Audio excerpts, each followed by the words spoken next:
Hey Ubers!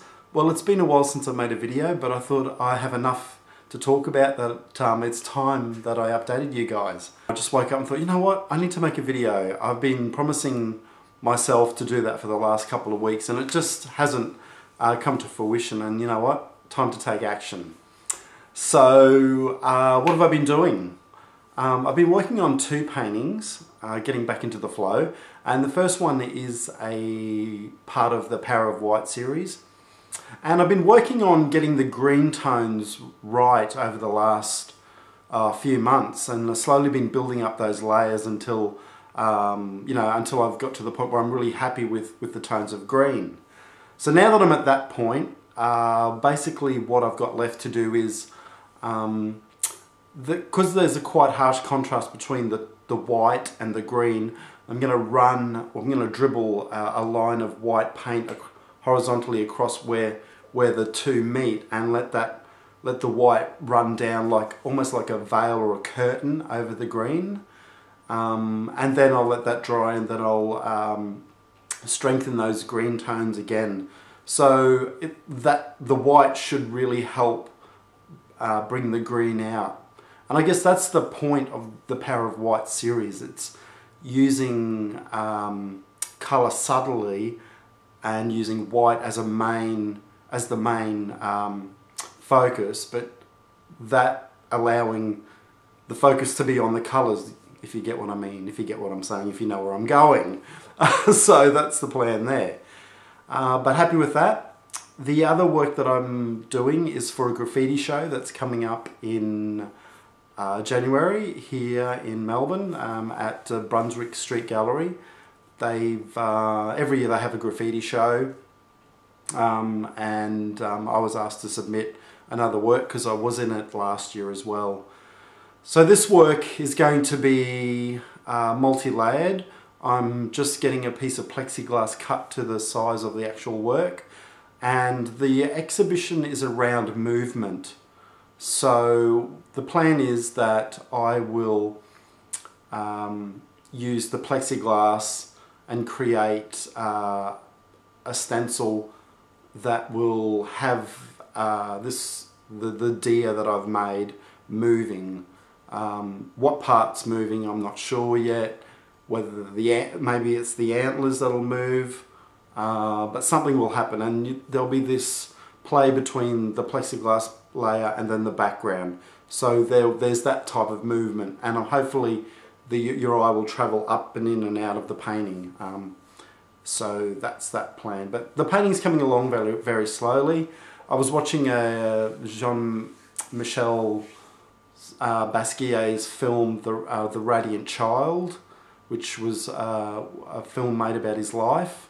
It's a great movie. If you haven't seen it, I completely recommend it.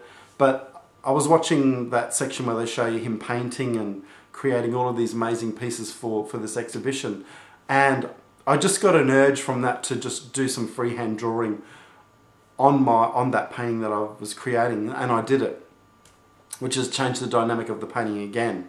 So I'm going to take some inspiration from Basquiat for this painting, since it's already started to creep in as well, so there will be some references to his work on top of this work. But yeah, I've got to get it finished pretty soon because the submission's due. Well, I don't know when it's due, but I know it's due fairly soon.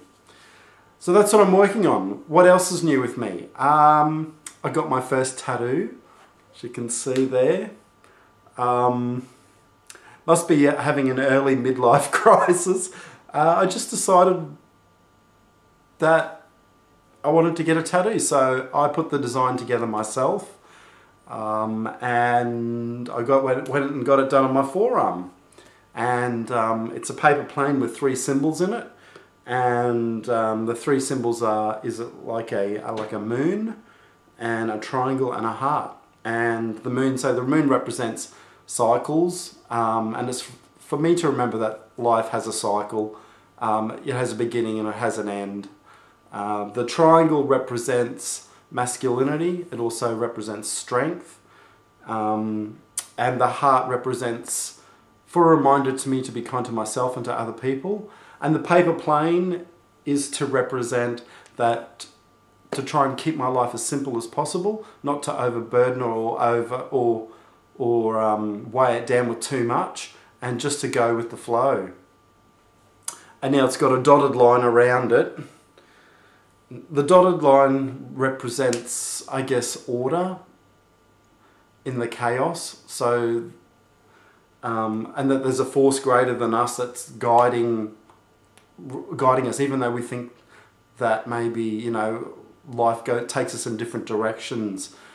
There's a force behind that which is intelligent, that has a purpose. And I'm saying that from a non-religious perspective, because I'm not religious at all. But I do still believe in the order of the universe, etc., etc. Anyway, I'm not going to go into that, but that's basically what the tattoo means. So this month I've been in Melbourne for 2 years. Can you believe? It's just gone super fast. They said that you have to be in Melbourne for 2 years to find out if you are going to stay here or if you want to call it home. And I have to say, I don't think Melbourne is going to be my home. I kind of feel that I just don't feel that it's home, and I don't think I've really fitted in a lot of ways. I've made some great friends, mainly through work, who will always be a part of my circle. But I just don't feel that it's the right place for me to be. And so I'm looking at ways of how am I going to change that.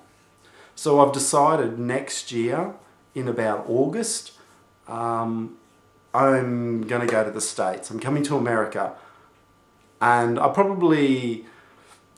have to do a bit of research first, but my aim is to come first for 3 months and teach some art workshops. And my plan is that I want to try and see much of America as I can in those 3 months. So I'm looking for people to stay with. In return, I'm happy to teach you some of my art painting techniques. So yeah, if you can maybe drop me a note, or if you have a spare room that I can stay in for, I don't know, 2 or 3 weeks or a week, then please let me know, because I want to start planning out my trip now so I can organise where I'm going to go, what I'm going to do, and I want to apply to do a few workshops and hopefully go from there. And what happens after that, I don't know. I would love to work and stay in America for a while, and I'm hoping that if that happens, that would be great. But if not, I'm not sure where I will go or what I'll do. I don't know. I don't have the answers, but I know that Melbourne has been good to me, and you know, I've been working for the last 2 years. I've had a great job. It's been really rewarding, but it's time that I focused back on my art, that I did that 100% of the time, because that's when I'm truly happy, and that is what I'm focusing on in 2014. Speaking of workshops, I am actually starting to teach workshops here in Melbourne in January next year. I've secured a venue. It's in a beautiful old hall. It's at the Minnejackal Healing Centre, and it's just an amazing building. It's huge, big polished wooden floors. It's very modern, but it's also very old school as well, and it's just really high ceilings. It's a great space to teach workshops, and I am really fortunate enough to have it for whenever I want to use it on the weekends. So it's actually in Thornbury, in Preston, so it's not too far from the city, which is great. And there's plenty of parking. So I'm going to be running weekend workshops, Saturday and Sunday. Depending on the demand, I may run one-day workshops or I may run two-day workshops in a whole variety of the different techniques that I teach. So, you know, I'm going to run my No Boundaries course. I'm going to be just running pure texture and layering courses, plexiglass, scanner art, marketing. I'm going to run a course in marketing yourself as an artist, all of that sort of thing.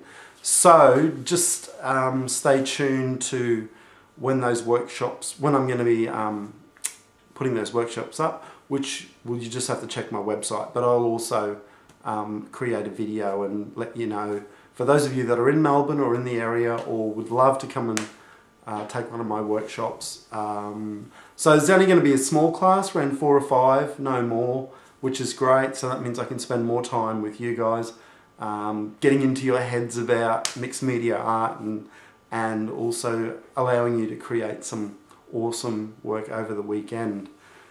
Other than that, have a great day and I'll talk to you soon. Later. You are the news and I want the scoop.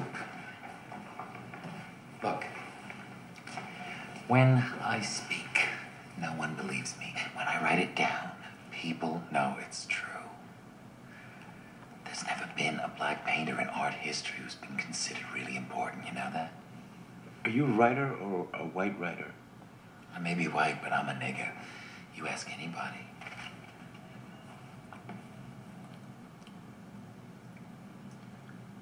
What time is it? It's 5:11.